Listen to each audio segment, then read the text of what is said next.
நீங்கள் பார்த்துக் கொண்டிருப்பது நியூஸ் 21 செய்திகள். தமிழ்நாடு செய்திகளை உடனுக்குடன் தெரிந்து கொள்ள நியூஸ் 21 செய்திகளை பாருங்கள். உண்மை, உழைப்பு, உயர்வு.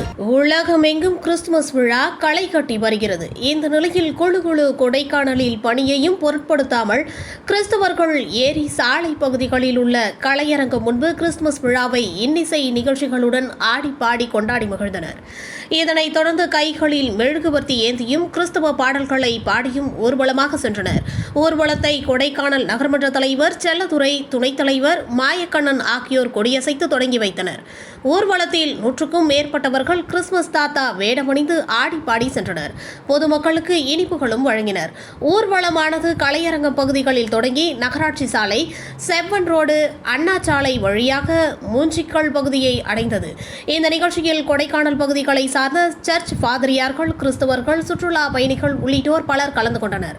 கிறிஸ்துமஸ் விழாவை முன்னிட்டு கொடைக்கானல், செண்பகனூர், உகார்த்தே நகர், பெருமாள் மலை உள்ளிட்ட பல்வேறு பகுதிகளில் உள்ள தேவாலயங்கள் மின் விளக்குகளால் அலங்கரிக்கப்பட்டிருந்தது. கொடைக்கானல் செய்திகளுக்காக கூல் சுரேஷ்.